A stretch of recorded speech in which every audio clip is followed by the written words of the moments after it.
You look at them and you say, at this age, you know, you're making this decision at a very young age, 16, 17, 18, you're graduating at 18, and you know, what do you feed that person for breakfast, or what did they watch on TV, or what did they read, and what makes a young woman or a young man make that commitment to their country in a time of war?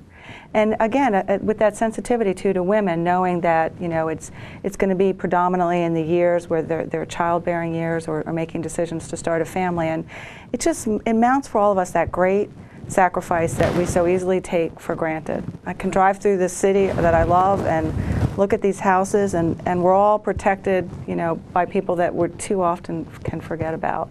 And it's just the young people in the time of war now that are continuing to sign up. And at such a young age, it's built within them, and we've got to, at all forms of government, respect that decision that they made, especially as they age. One thing, Bob, is that the council is very active with our Memorial Day program and our Veterans Day program. And I remember I got a call from Geraldine personally that morning saying that she had to be at the hospital with her daughter that was having an operation, and was very upset that she had to miss our Memorial Day program that year. And of course we gave you an excused absence. but the Bowie Veterans Park, you know, that was given to us by Ascension Catholic Church when they rerouted Lanham Severn Road there. And so Father Betts was a member of the DAV at the time, and we were coming up with a name, and I said, well, how about Bowie Veterans Memorial Park? He said, well, that sounds fun, good to him. But the city has maintained that, and they do a fantastic job. They do a great job, and we know that Geraldine supports this, and also our parade that we have every year. And Jerry, you can go more into that since you've been emceeing that parade, I think, since day one. Right. I think that, you know, in terms of the park, I remember as a child being taken there, and you can all. Rub it in. I remember when Ed Conroy was there, and I would be probably at the level of, he had a prosthesis for his hand, and right. At that point you're frightened right. As a child. But that's how far back I remember that park, and I think what it does is it reminds us that you can take it for granted because you just drive by it quickly, but those events that you carry on there, to bring the children, the scouts that are there, and the young people that are there, to instill upon them that reflection. And the city does try very hard to make sure that we're doing the right announcements, the right promotions, the right notifications, so that parents have that opportunity. I know one bill that Geraldine could even start here at the council level. Get the state of Maryland, do not have school on Veterans Day under any circumstances, because right now, they've used this as a backups to make up for snow days and everything. We need maybe the city to put out a proclamation that the city of Bowie does not want their kids to go to school, and say we want them to go down to the park and honor the veterans on Memorial Day and Veterans Day. And this might be something that you could really help us out. The bill to accomplish that, we received an unfavorable report in the House already. So we're going to have to wait until next year for that for one me again. To sponsor it. That's right. Right. Geraldine has a candidate.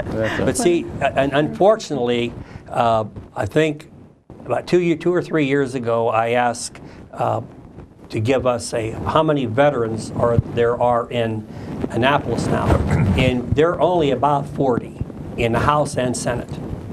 And that's a very low percentage. Just like at one time, there were 90% veterans in Congress.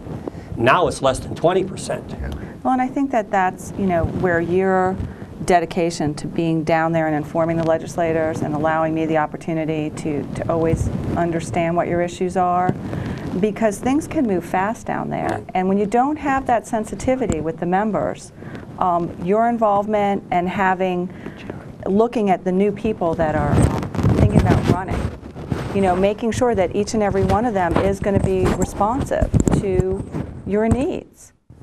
Because Annapolis can make or be responsible for making decisions and not making decisions. And I think what I hear you saying is too often they're not making the right decision because there aren't enough advocates for your causes. That's right. And I hope to be an advocate for your cause down there. With you, we wouldn't have to explain things to you. You know, people come at it different ways, like in the Veterans Caucus. Senator Peters is a decorated combat veteran. He was commander of 2 of the 4 posts here in Bowie. You know, obviously he has special knowledge. But somehow Mary Ann Love, who never served in the military at all, is the House chairman, and she's the same way. She understands very quickly where we're coming from, and you don't have to go through a lot. The way Mary Conroy was a special case with her husband, a war hero, and he was national commander of the DAV. You know, Mary just needed to know where the veterans were, and she was in the same place. And I think with Geraldine's family, I think we could look for the same kind of thing.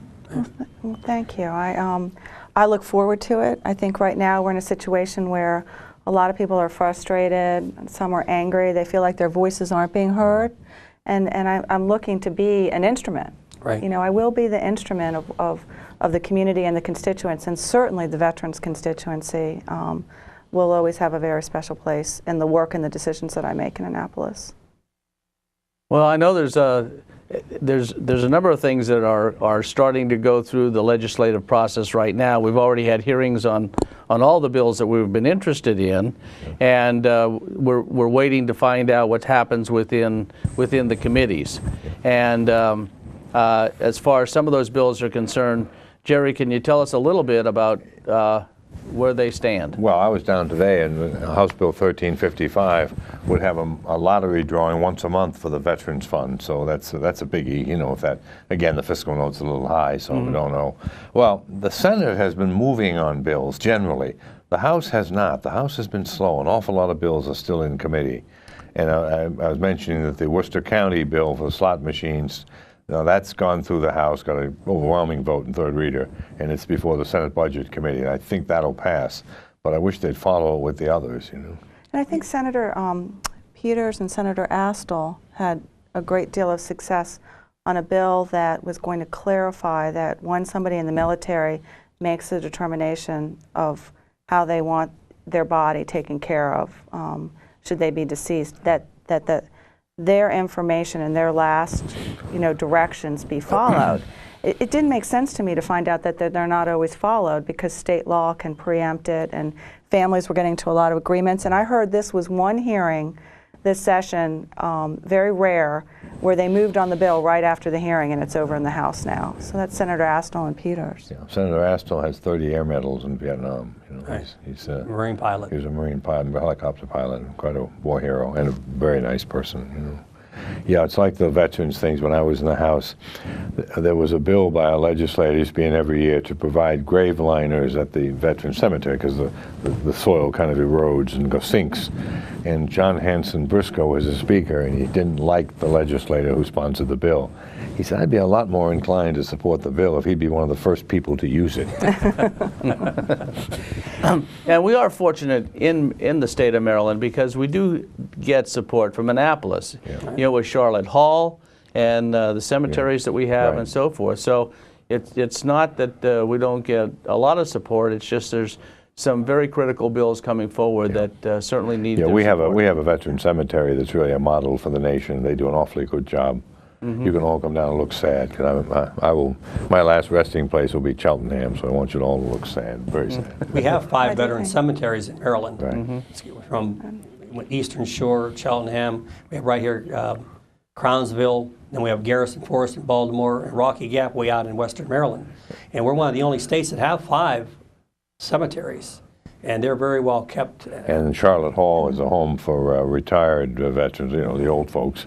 And it's really like a luxury hotel. It's a wonderful place. It's my next to the last resting place. And the services, through your organizations, that you're providing the community benefit, the awareness, the sensitivity, but also the camaraderie and the ability to have socials. I know that I'll often go over there after an event where you're hosting, the different chapters are hosting something. And I think that we do then probably need to make sure the legislature takes seriously this great need that you have to continue that service. And the Eastern Shore is obviously able to do it by some means of legislative interpretation and direction. And I think that that's something that all of the veteran groups really should be able to avail themselves of. When I was there, they had a very powerful delegation, small numbers, but an awful lot of talent. Clay Mitchell was the speaker, and Bill Horn and Danny Long were chairman of the Judiciary Committee, and they really had a good delegation and got that one through for the veterans. And it's